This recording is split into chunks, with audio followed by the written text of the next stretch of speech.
Vamos falar de forma muito sincera, muito direta. Esse é um governo armado. Esse é um governo com características de quadrilha.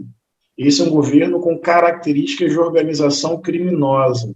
Esse é um governo com características milicianas.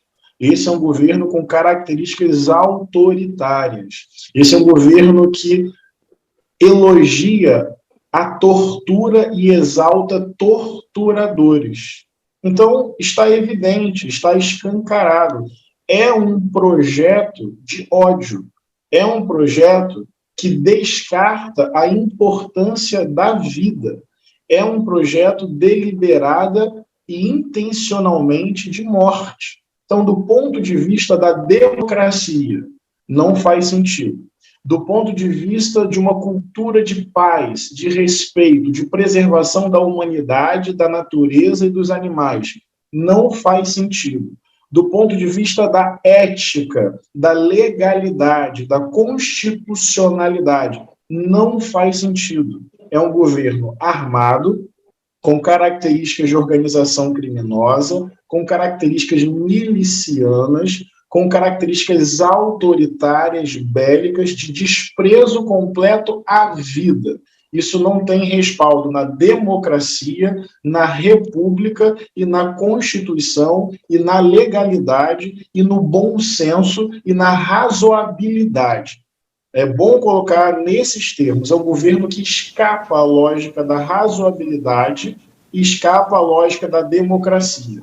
Mas eu, além disso tudo, sou cristão, sou discípulo de Jesus e preciso também, mais uma vez, dizer que é um governo absolutamente incompatível com o espírito do Evangelho. Esse desprezo à natureza, esse desprezo aos povos indígenas, esse desprezo ao povo negro, esse desprezo às mulheres, esse desprezo à dignidade humana, esse sarcasmo diante do luto e do sofrimento das pessoas, essa glorificação da violência, essa exaltação da tortura, esse estímulo ao uso da arma, essa comemoração diante da morte, isso, Thales, não só é diferente do Evangelho, isso é incompatível com o Evangelho. Esse é o tipo de discurso que mataria Jesus hoje. Então, do ponto de vista da democracia, uma tragédia. Do ponto de vista do Evangelho, uma incompatibilidade completa. Eu compartilho da sua angústia. Um governo que exalta tortura, glorifica violência, não está preocupado com a humanidade, não está preocupado com a natureza, muito menos com os animais. Agora, pastor, é muito interessante ouvir o seu ponto de vista. O senhor, recentemente, não sei se foi recentemente ou não, mas o senhor é filiado ao PSOL, né? Até quero lhe perguntar se o senhor vai ser candidato ou não, porque é muito curioso como os evangélicos se dividem, né? Ele tem um apoio irrestrito, assim, por uma parte dos evangélicos do Brasil, e existe uma outra parte que há muitas críticas, como o senhor mesmo, que sempre se posicionou de maneira muito forte contra o governo Bolsonaro e contra as suas atitudes, né? Queria entender um pouco como é que o senhor vê essa divisão dentro dos evangélicos e aí como é que o senhor se posiciona, né? O senhor é um evangélico, pastor, inclusive, filiado agora ao PSOL e que tem uma linha muito mais à esquerda. Como é que fica essa divisão, pastor? Excelente pergunta, obrigado por ela. Primeiro, porque se reconhece que há uma diversidade no campo evangélico. O campo evangélico não é monopólio do Bolsonaro e do bolsonarismo.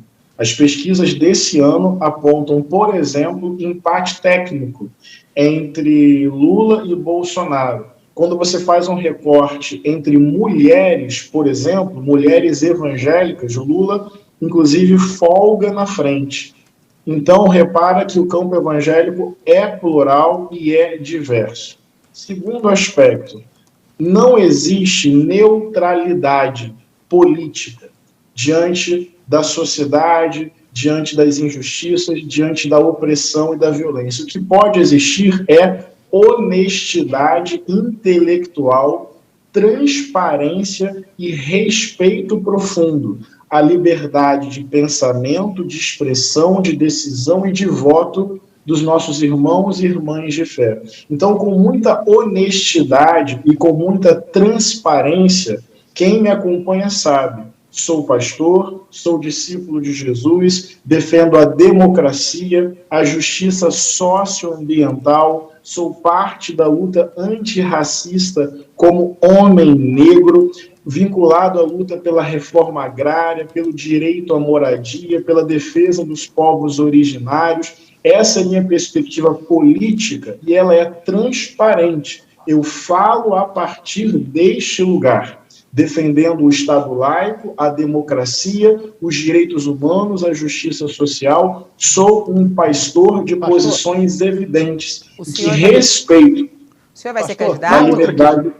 Então, tem pessoas defendendo o seguinte, Fabiola, um pastor negro antifundamentalista em Brasília, isso pode ser potente do ponto de vista político e pedagógico, mas eu, pessoalmente, junto com a minha família, com os meus amigos, eu não fechei essa decisão ainda, porque eu valorizo muito o lugar que eu ocupo hoje, como pastor, como escritor, como artista. Então, existe esse debate em torno dessa possibilidade, mas na minha mente, no meu coração, eu não fechei essa decisão ainda. Mas, sendo candidato ou não candidato, eu sou politicamente engajado, defensor da democracia, dos direitos humanos e da justiça social.